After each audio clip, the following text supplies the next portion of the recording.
Tengan todos y todas muy buenos días. Vamos a arrancar con un tema que tiene originalidad en estas jornadas, aunque no la tiene en el país, porque crecimos a partir de él. La mecánica va a ser esta. Yo voy a hacer una presentación que intentaré breve del problema, que tiene muchas facetas, y luego los expositores van a tener 15 minutos y el resto ustedes para pedir intervención, aclaraciones o hacer pequeñas declaraciones que estimen pertinentes. En el caso del doctor Rosati probablemente hagamos porque esto fue una combinación previa, una pequeña alteración de la regla porque nos va a dirigir la palabra al principio y probablemente se reserve unos minutos hacia el final. Presentación del tema, entonces. El tema del federalismo tiene una particular importancia entre los jueces y la particular importancia proviene del hecho de que la relación entre los estados locales y la Unión, es decir, el Estado federal, se hace estrictamente por una articulación entre jueces. Esto es una cosa que hay que destacar.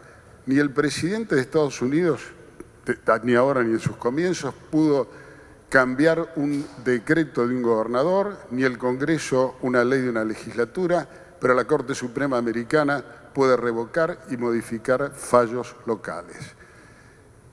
Por esta vía también es la que está estableciendo verdaderamente cuáles son los límites del federalismo. En los comienzos de la Corte nosotros festejamos mucho, en general, la doctrina festeja mucho, y también la doctrina americana, el impulso que le dio John Marshall al gobierno federal.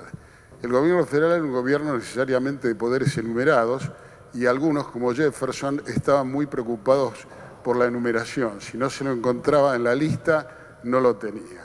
Marshall desarrolló con mucho poderío, digamos, de convicciones y con muy buena argumentación, la idea de que los poderes son solamente los enumerados, pero que la enumeración abarca lo que está explícitamente contenido en la Constitución, lo que está implícitamente contenido en ella y además hasta ciertos poderes resultantes de necesidades del gobierno federal para ejercer los que sí están efectivamente concedidos de un modo expreso.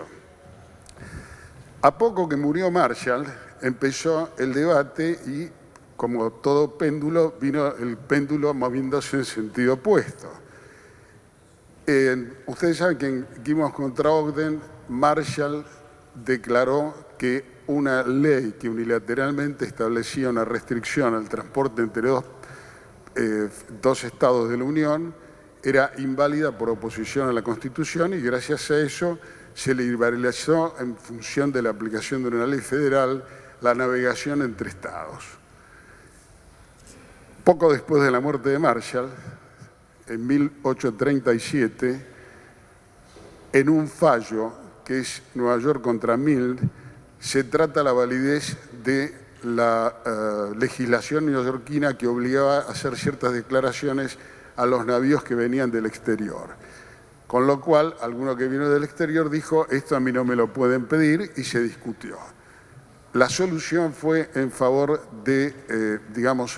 en favor del reconocimiento, en lo que nos interesa ahora, de que la soberanía de los estados es tan soberanía como la de la nación y, en términos estrictos, del juez Barbour, es completa, incondicionada y exclusiva. A partir de esto aparece la teoría de que la soberanía federal y las locales van en paralelo. Y obviamente esto favorece poco lo que hoy en día festejamos que es el federalismo de cooperación, pero que también apareció en Estados Unidos y con el correr del tiempo avanza como mayoría sólida aquella que apunta a que la cláusula comercial, es decir, aquella que precisamente sobre la base de Gibbons contra Ogden y otros trabajos más de Marshall, apunta a que todo lo que es interjurisdiccional pueda ser tratado por la nación de un modo uniforme para todos los estados locales. Bueno, esta doctrina tiende a prevalecer y sobre la base de esta el Estado federal ha llegado a consagrar, digamos, de un modo que acepta la Corte Suprema Federal, cosas tan disímiles como salarios mínimos para empleados públicos, obligación de dar cierto tipo de información contenida en registros locales, por ejemplo, de automotores, etc. Entre nosotros, el tema federalismo ha llevado a suscitar polémica en puntos diversos. Algunos tienen que ver con cuáles son los poderes locales y los poderes de la nación, y generalmente estos se manifiestan de un modo distinto a Estados Unidos por dos razones. Una, porque tenemos derecho común, es decir, hay una parte de la legislación que está hecha uniforme por el Congreso de la Nación, pero que cada jurisdicción aplica con sus propios jueces y de un modo soberano, en el sentido de que deberían tener por lo menos la palabra última, aunque a veces se discute si le corresponde a uno u otro la palabra última, pero en general este es uno de los problemas que nos aparece. Y el otro problema que nos ha parecido, que es sumamente atractivo, es el de los pactos interjurisdiccionales, especialmente aquellos que abarcan todos los estados locales y la nación. El más prominente es la Ley de Coparticipación Federal, pero hay otros que son los pactos de empleo, producción y no me acuerdo cuál es la otra palabra, y los pactos fiscales. En general, respecto de estos, ha habido alguna actitud que hasta ahora, por lo menos, yo creo que esto no está definido, no sé si nos harán algún anuncio, pero la realidad es que ha habido una actitud disímil respecto de lo provincial y respecto de lo federal en el siguiente sentido. Es decir, cuando un ciudadano invoca la preeminencia del pacto por sobre la legislación local, ha habido alguna tendencia a hacer lugar a estas acciones, por ejemplo, en Asociación de Grandes Consumidores de Energía Eléctrica es un caso. Cuando en cambio, y por las mismas razones, se trata de invocar la preeminencia del pacto sobre la ley nacional, en realidad esto alguna vez se lo dispuso de esta manera, pero claro, quien pedía el cumplimiento del pacto era uno de los pactantes. Me estoy refiriendo al caso de Santa Fe de noviembre del 2015, a propósito de una modificación que era por norma federal a la Ley de Coparticipación Tributaria. Bueno, en definitiva, creo que todos estos son temas abiertos. Me parece que los panelistas van a tener que escoger porque todo no se puede tratar. Y creo que como telón de fondo lo que tenemos que tener en cuenta es que detrás de cada una de las decisiones está la legitimidad con que se ejerce el Poder Judicial en cada jurisdicción.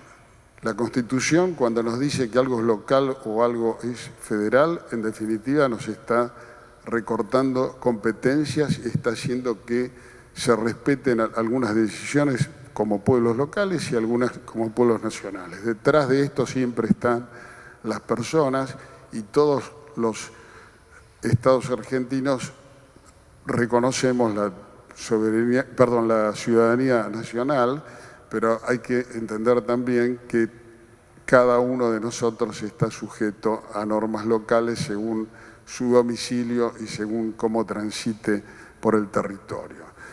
Bueno, doctor Rosati, no hace falta que lo presente, me parece obvio. Bueno, muy bien, muchísimas gracias. La verdad que muy sorprendido por la convocatoria. Estábamos pensando ayer que nos tocó esta sala si no sacábamos algunas hileras de sillones penitentes, ¿no es cierto? Aunque ahora le han puesto un acolchado. Y veo que están agregando sillas atrás, así que estoy realmente muy reconfortado.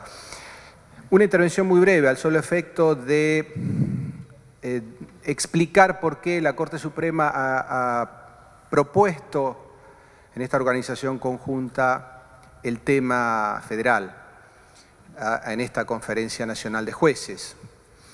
Y para eso creo que habría que remontarse a la reforma constitucional de 1994, donde se reconocen nuevos sujetos del federalismo argentino y donde se intenta cambiar la óptica respecto de la relación federal. Asumir al federalismo como un sistema en el que interactúan ya no dos protagonistas, el Estado Nacional y las provincias, confrontando o dividiéndose competencias, sino que interviene ahora, además del Estado Nacional y las provincias, la Ciudad Autónoma de Buenos Aires con un estatus específico, los municipios autónomos de provincia como sujetos inexorables del federalismo argentino y la región como posibilidad también. Y esto genera una mayor participación, esto genera una riqueza para nuestro federalismo, un intento de revitalizar el federalismo, pero también una complejidad y, por qué no decirlo, mayor conflictividad y eventualmente litigiosidad.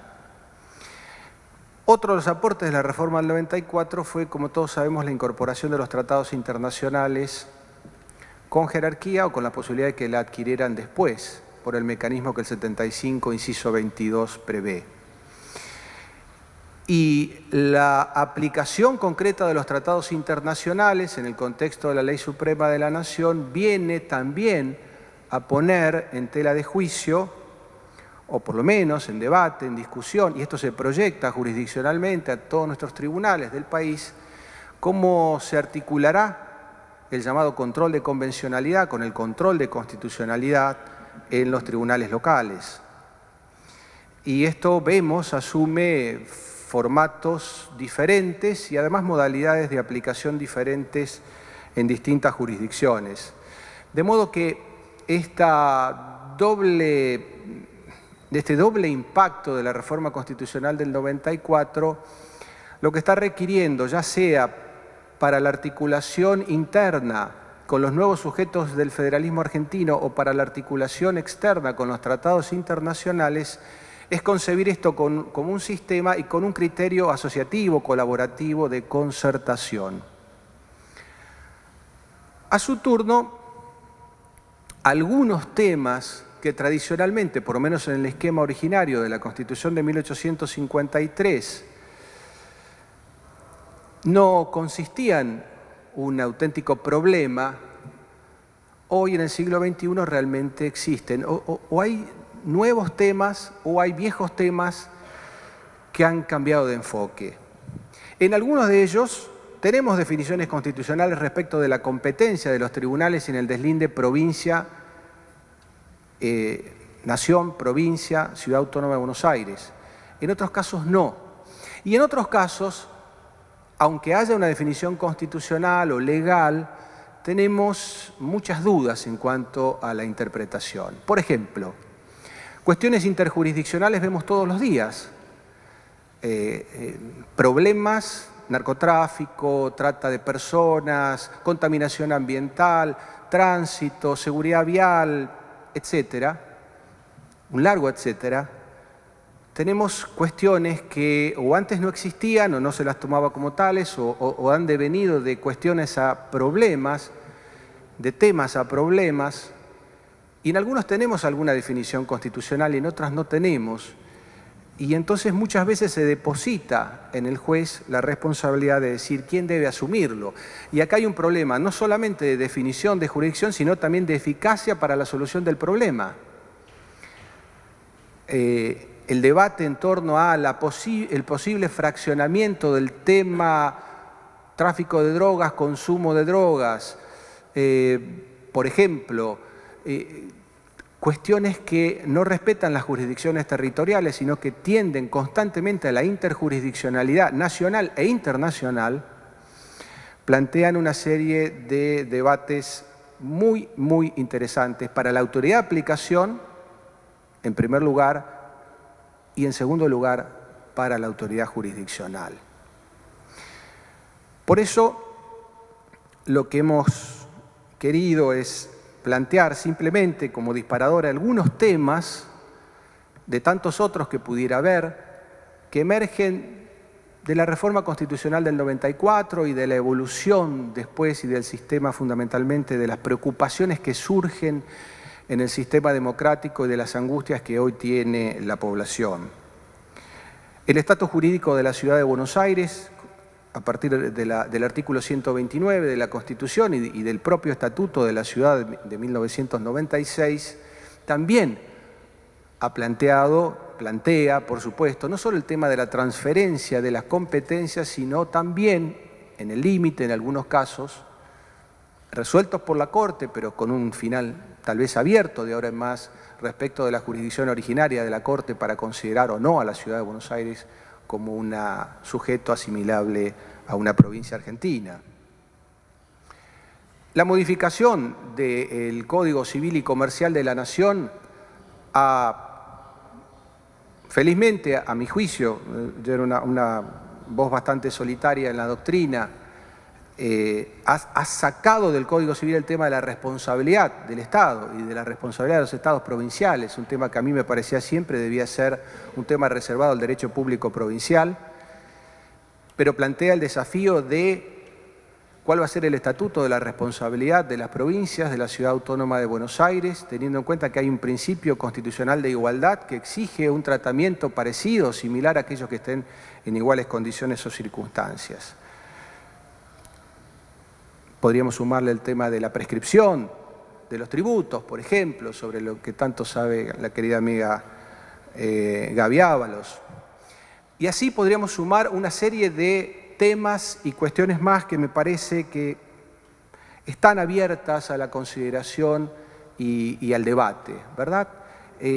La incidencia del derecho intrafederal, la incidencia del derecho regional, me parece que son todas cuestiones que sería muy interesante que podamos interactuar sobre ellas. Y finalmente, si quedara tiempo, no sé si va a quedar, también sería muy enriquecedor para todos nosotros que desde las jurisdicciones provinciales y locales, desde la Ciudad Autónoma de Buenos Aires y de las provincias argentinas, las autoridades judiciales aquí presentes nos ilustraran respecto del funcionamiento de algunas instituciones que no son tradicionales, que no son comunes, pero que forman parte de la riqueza de nuestro derecho público. Por ejemplo, el funcionamiento del juicio por jurados en las jurisdicciones que está vigente.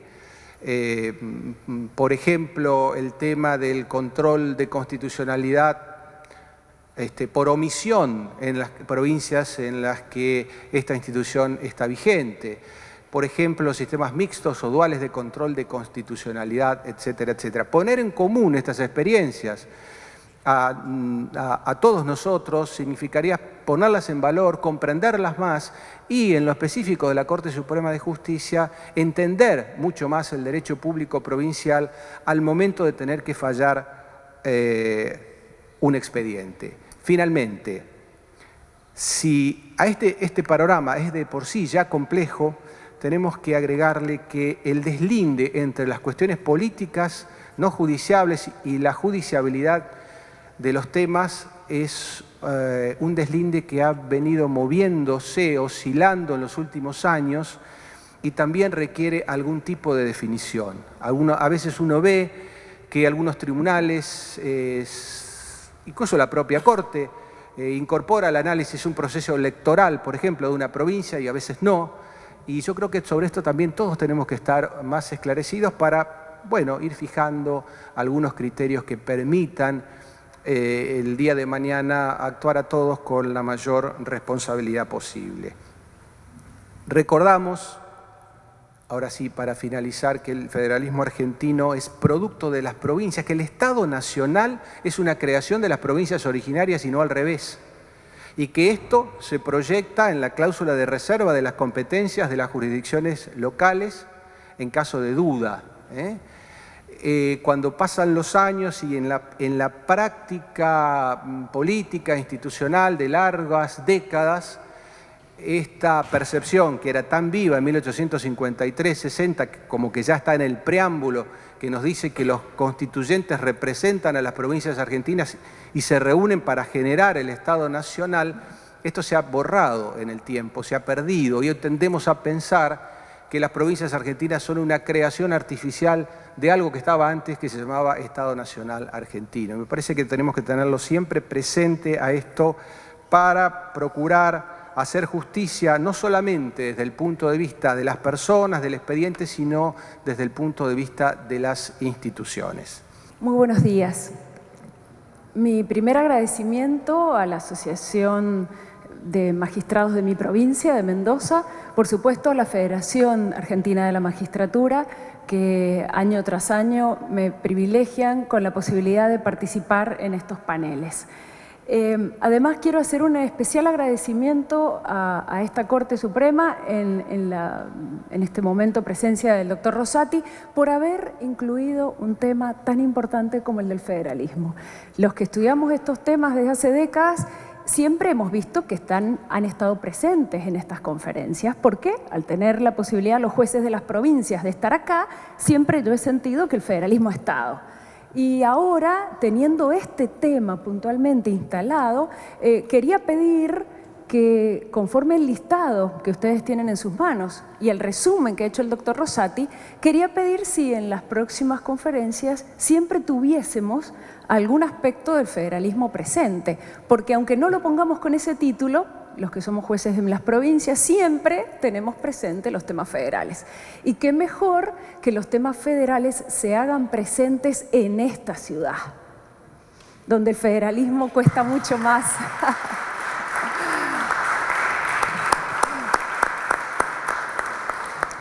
Me aplauden los jueces de las provincias, con los cuales nos sentimos identificados. Y por supuesto, muy bien, la doctora Medina, coprovinciana. Como vieron, el listado, el resumen que hizo el doctor Rosati, realmente es muy amplio, abarcativo de muchísimos temas. Y con esta idea de que quizás en la próxima conferencia sigamos con estos temas, solamente les propongo que analicemos en los 15 minutos aspectos que tienen que ver con el derecho intrafederal, el denominado derecho intrafederal, que nos va a conectar directamente con la clave de las autonomías provinciales y municipales, que es el tema económico-financiero. Porque no hay federalismo como tal, ni hay autonomía de los órdenes de gobierno dentro del federalismo sin destrabar este aspecto tan importante que es el de lo económico-financiero. Me permito, con todo respeto, hacerle una ampliación a la introducción que hizo el doctor Rosati sobre el federalismo, porque es un tema clave. Que nuestro federalismo siempre fue un federalismo con notas unitarias. Acuérdense de Alberdi, acuérdense de las bases del capítulo 17. Nuestro federalismo nació como esta combinación en equilibrio inestable entre notas de centralismo, de unitarismo y notas federales, porque nuestra historia así lo marcó y nuestro derrotero institucional nos muestra día a día que seguimos en esa puja, en mi opinión, en temas económicos financieros, caminando decididamente por un unitarismo fiscal, que entonces hace que a la hora de interpretar o de leer el rol de los jueces frente a los temas del federalismo argentino, necesariamente nos tenga que llevar, en mi opinión, a plantearnos nuestro federalismo es un federalismo con notas unitarias. En el tema del derecho intrafederal, esto cobra una especial dimensión.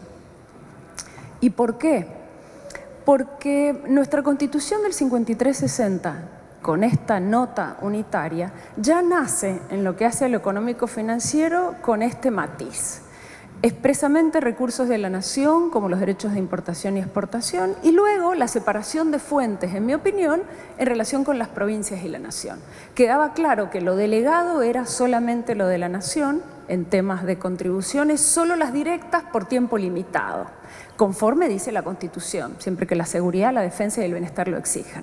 Claro, en nuestro andar institucional comenzamos ya a violarlo aún antes del derecho intrafederal que surge luego.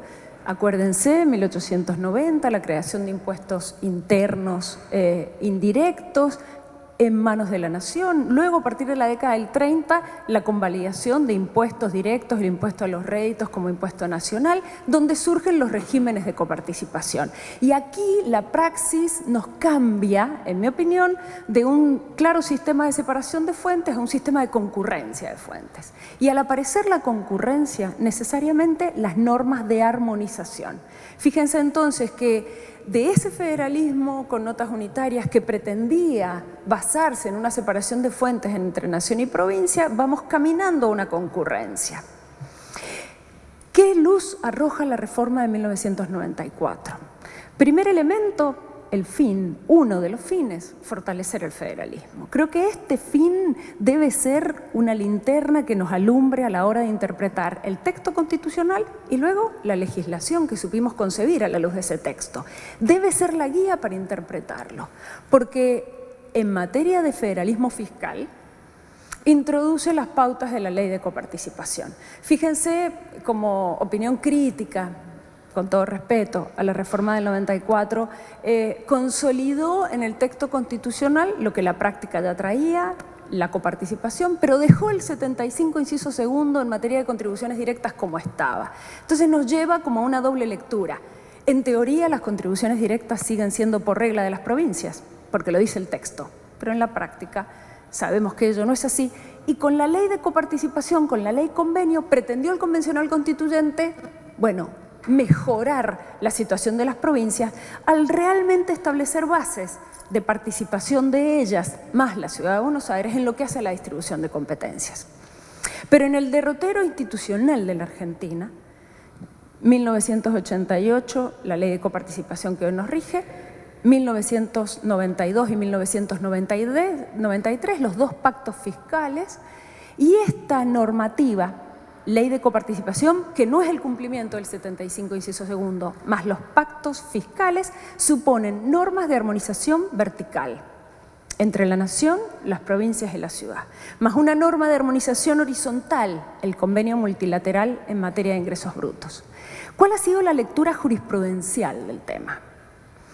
La Corte Suprema, este tribunal, viene interpretando, básicamente desde el caso Chevalier en 1991, que esta normativa supone un claro ejemplo del federalismo de concertación. Federalismo de concertación que supone el acuerdo de voluntades entre la nación y las provincias en relación a materia concurrente. Con todo respeto, discrepo de esta interpretación en estos términos. ¿Sí supone esta normativa armonización entre los distintos niveles de gobierno? No cabe duda que al tener una concurrencia en materia de recursos hay que armonizarlo para evitar, entre otras cosas, una doble imposición.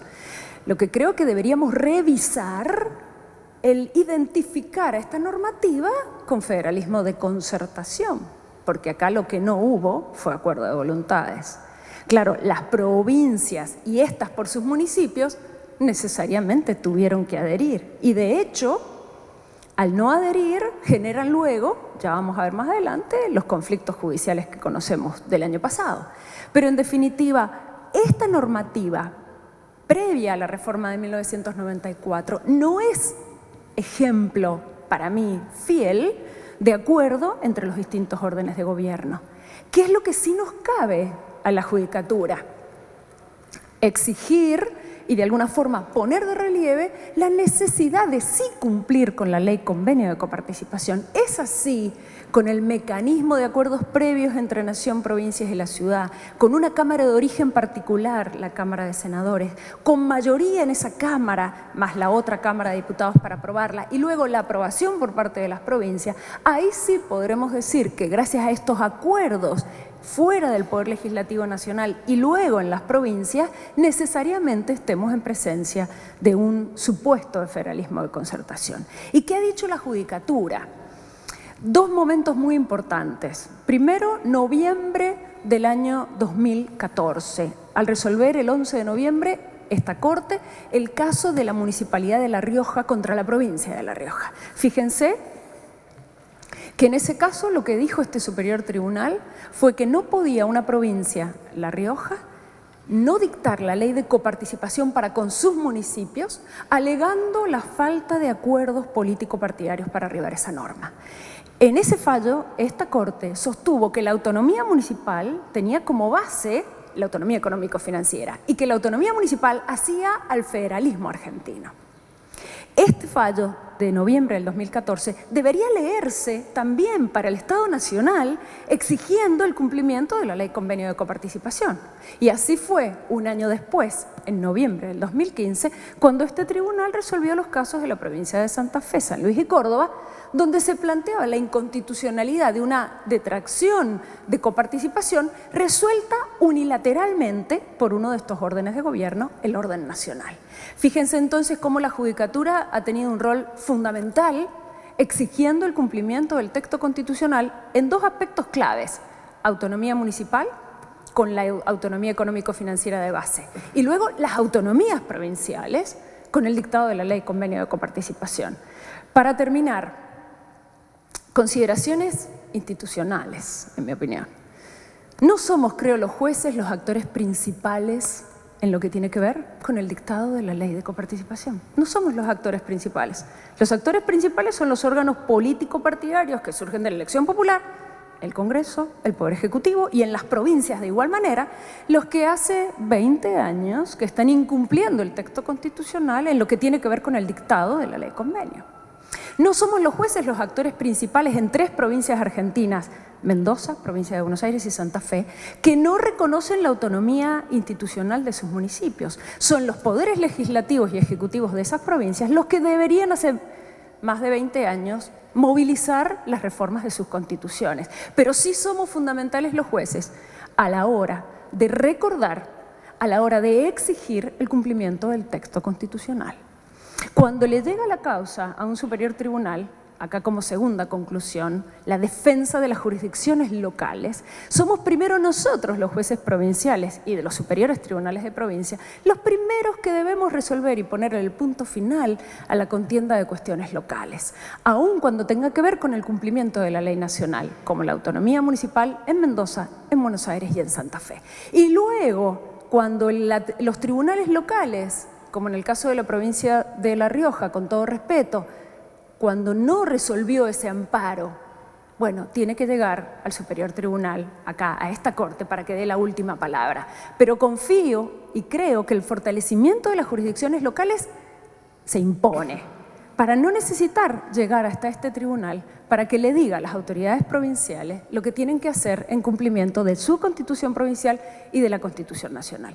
Creo que, en definitiva, el rol de los jueces locales en el cumplimiento de nuestros propios textos constitucionales provinciales y de los nacionales que tengan que ver con los nuestros es responsabilidad nuestra. Y si tenemos el valor, si tenemos la prudencia para decir la palabra justa en el caso concreto, no hace falta llegar a este tribunal, porque en definitiva la creación de esta Corte Suprema y su rol concreto en la definición como última instancia es también una nota unitaria. No reniego de ello, ya que nuestro federalismo tiene las dos notas, pero sí exijo y sí pongo de mi parte para lograr ese ansiado equilibrio. Muchísimas gracias. En primer lugar, celebrar y reconocer, igual que lo decía Gabriela, la conformación de esta comisión número 6 en la 7ª Conferencia Nacional, Federalismo y Poder Judicial. Creo que es un tema que ha llegado para quedarse. Más allá de que pueda ser después contenido, creo que va a tener su propia lógica, y reconocer a partir ya de la integración en este superior tribunal del doctor Rosati, sin duda,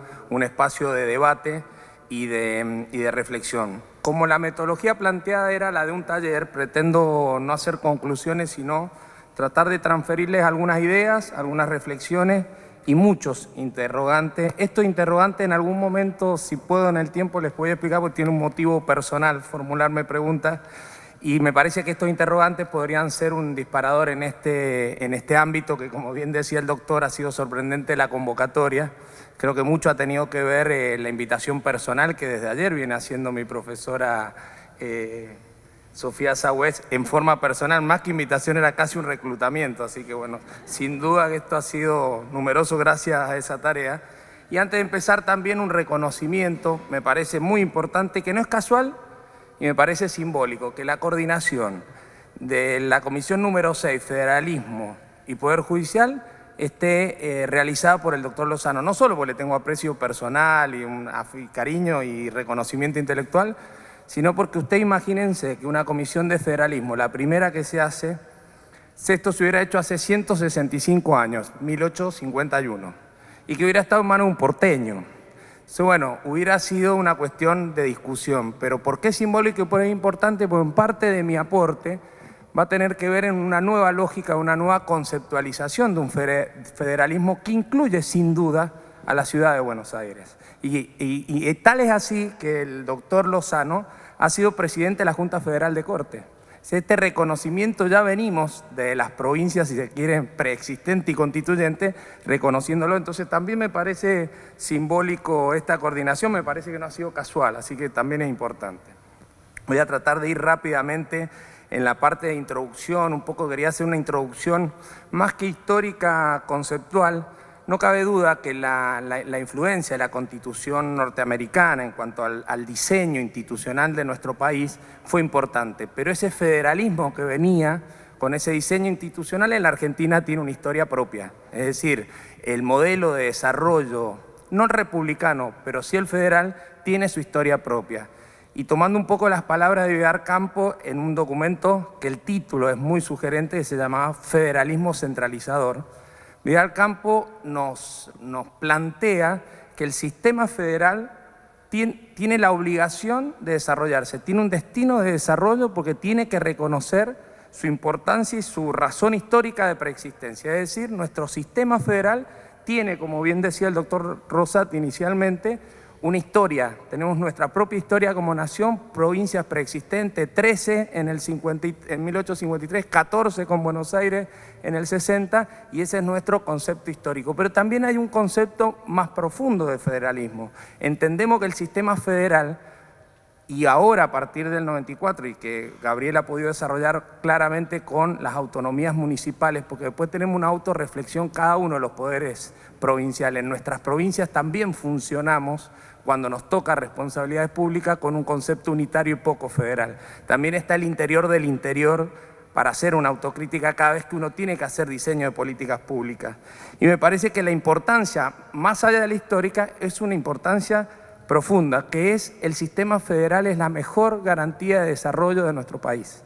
Es decir, la cercanía de las instituciones a la ciudadanía es garantía de desarrollo. Hay motivo histórico, pero hay un motivo de garantía de desarrollo que sin duda es importante, y en ese concepto me parece que también hay que destacarlo y tenemos un rol fundamental los poderes judiciales. Puse el artículo 1 como si fuera, como reafirmándolo, sin duda en el título 2 de la Constitución y de los gobiernos de provincia, básicamente a partir del 123, tenemos como dimensiones del sistema federal una dimensión institucional, una dimensión política, una administrativa o el orden, habla el 123, y una dimensión financiera económica. La parte histórica un poco ya la han tratado los doctores y va a ser una pequeña introducción porque era un planteo también sobre federalismo dual y federalismo de concertación. Creo que el federalismo dual tuvo su motivo, es muy fácil a veces la discusión de la construcción conceptual descontextualizada de la historia.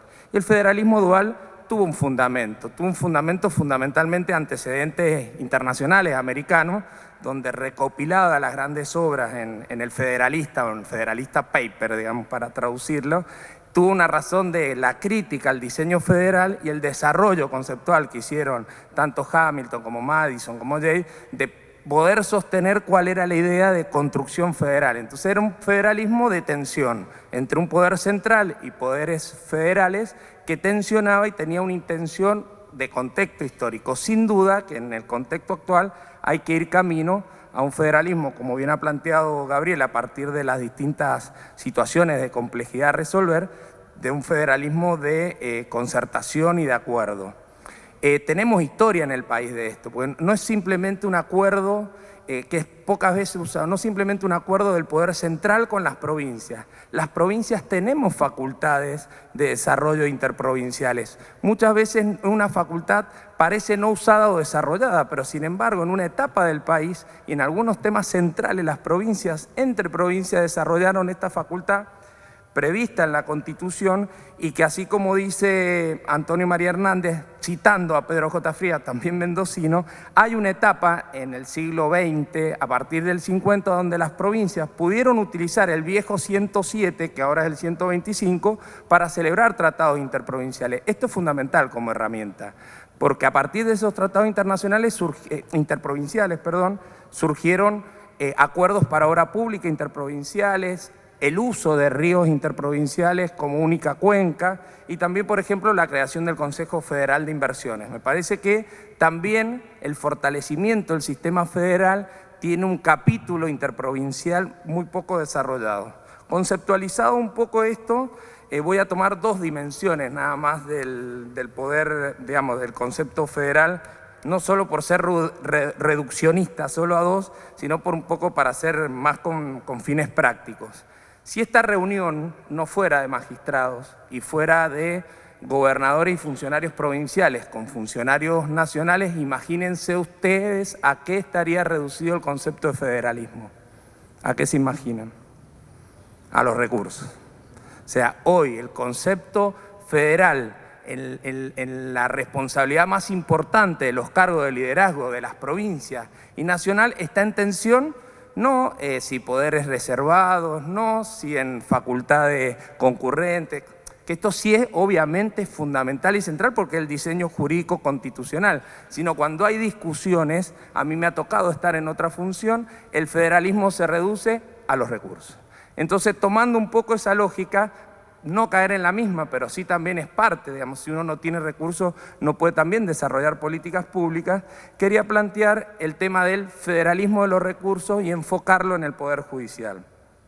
Y para eso tomamos una metodología, básicamente tomamos censo 2010 y información de la Junta Federal de Cortes de todos los poderes judiciales y tomé 4 grupos de provincias. Provincias de más de 10 millones de habitantes, únicamente de Buenos Aires, provincias de más de 1 millón y menos de 10, tomé Mendoza, un poco de regionalismo, provincias de menos de 1 millón hasta 500, Jujuy, y provincias como La Rioja de menos de 500 habitantes.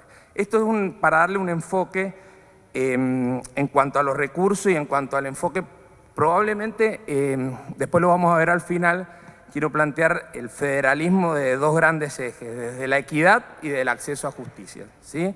Este enfoque de recursos incluye acceso, la vía la doctora Nolasco, voy a hacer una aclaración paradigmática, acceso a la justicia en realidad. Estoy tratando solo el Poder Judicial. Yo estoy parado del otro paradigma, pero necesitaba tener este método, entonces cuando ya la vi, básicamente hice la corrección en forma inmediata, casi diría.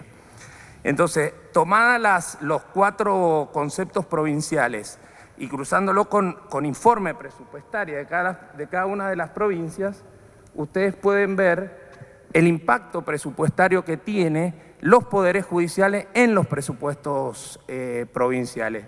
Ven Buenos Aires con un 5,4, Mendoza 5,4, en realidad hoy sería, eso es 2014, hoy es el 4, venimos en franco descenso, no estamos en la agenda pública sin duda de muchos gobiernos, no es la coyuntura actual.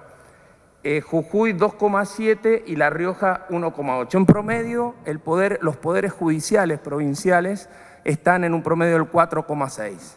Por ahí es medio tedioso hablar de números, pero también cuando hablamos de federalismo, si uno no habla de este capítulo, y que por eso se los quería plantear, a veces es solo una discusión que parece jurídica, pero necesariamente tiene que tener como motivo la realidad, porque los grandes cambios, las transformaciones son conceptuales, pero necesariamente van de la mano de los recursos.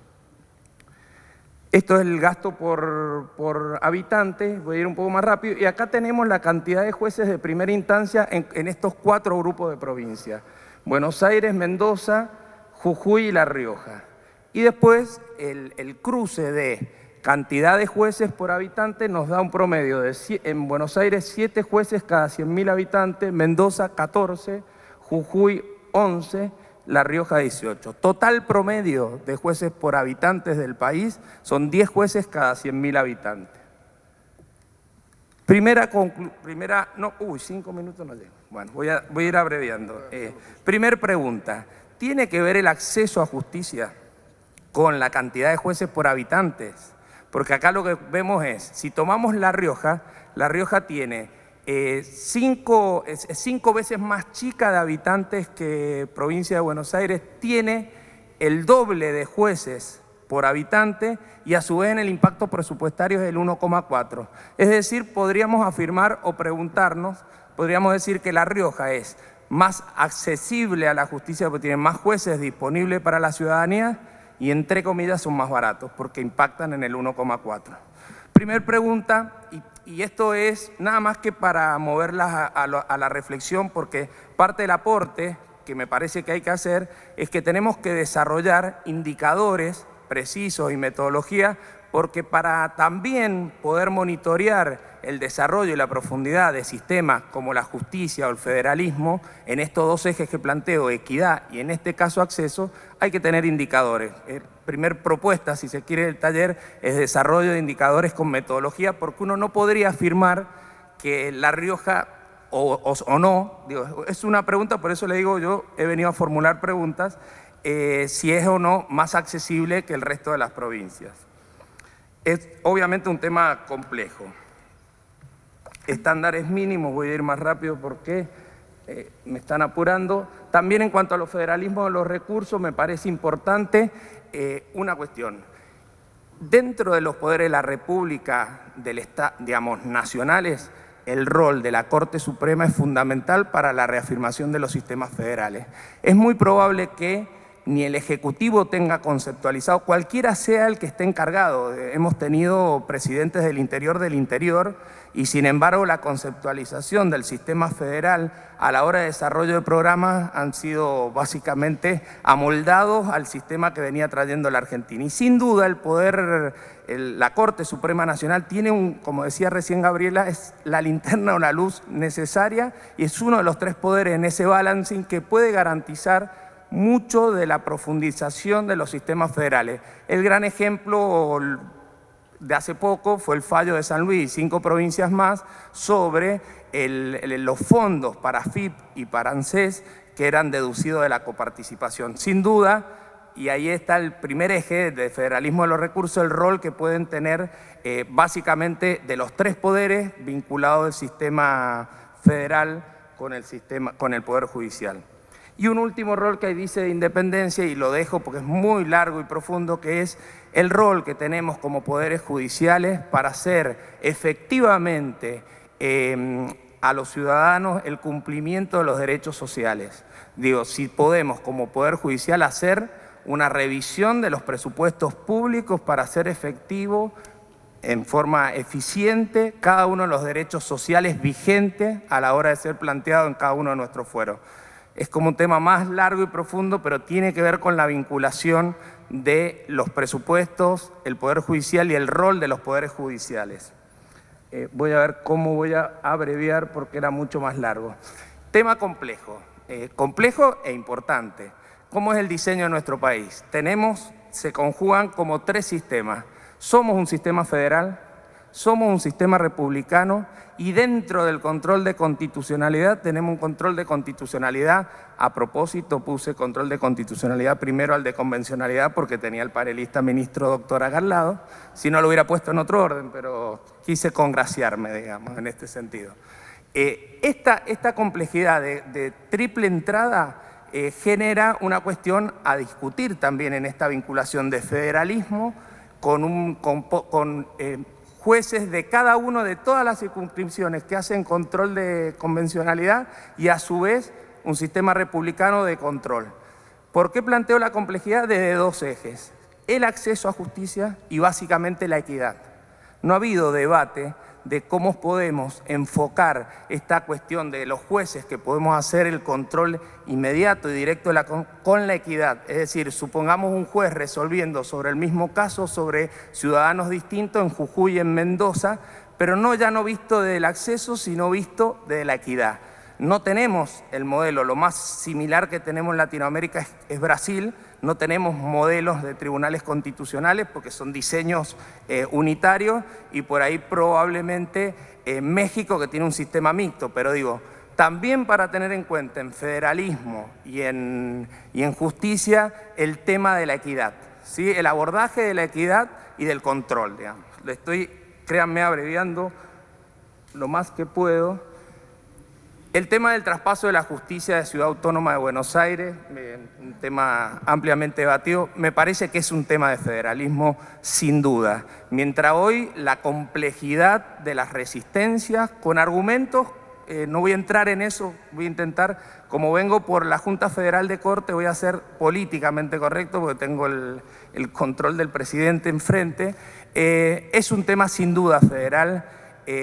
La discusión de esta dualidad de justicia nacional federal, cuando por otro lado el diseño de la justicia federal, si lo pongo en el eje del acceso y de la equidad, también ha quedado perimido. Imagínense el diseño que hoy tiene la justicia federal en el resto de las provincias, en un tema, supongamos, como el previsional. Cámaras desintegradas, subrogancia, ubicación georreferenciada de poderes judiciales que debieran dar servicio al ciudadano con el mismo nivel de acceso y de equidad, absolutamente arcaico y perimido por una cuestión sin duda de modelo y de diseño, pero también de recursos. Entonces, mientras la ciudad autónoma se debate en esta suerte casi quijotesca de traspaso o no sobre el federalismo, en el interior los recursos están discutidos. Creo que en esto también tengo que reconocer, en el Consejo de la Magistratura se ha aprobado últimamente una reglamentación que creo que es de autoría del doctor Cabral, donde ha habido aprobado en la reglamentación una descentralización administrativa y funcional en las provincias. Es decir, nosotros tenemos que tener el sistema federal también incluido en el propio debate interno de cada poder. Hemos tenido también algunas cuestiones probablemente olvidadas en la vinculación del tema federal con el Poder Judicial, que eran intervenciones de poderes judiciales provinciales y también intentos de intervenciones de poderes judiciales federales. Digamos, la Junta Federal de Corte tiene un largo historial de lucha y de resoluciones en ese sentido en cuanto a la importancia del sistema republicano, de la independencia en cuanto a las intervenciones. Lo pongo en este capítulo porque se ha dado en la historia del retorno de democracia hasta ahora de muchas intervenciones federales. Por último, porque en realidad voy a tratar de resumir como tres ejes en cuanto a federalismo. Tener en cuenta el acceso a justicia. Cuando discutimos federalismo y profundización institucional y de recursos, tenemos que necesariamente poner el eje nuevamente del Estado en lo que hay que poner, lo que es el ciudadano. Si ustedes ven la convocatoria de esta séptima conferencia, dice por una justicia al servicio del ciudadano. Básicamente es el eje central del Estado. Cuando discutimos federalismo, justicia, hay que incluir la ciudadanía y tiene que estar el componente de acceso a justicia. También tiene que estar el de equidad.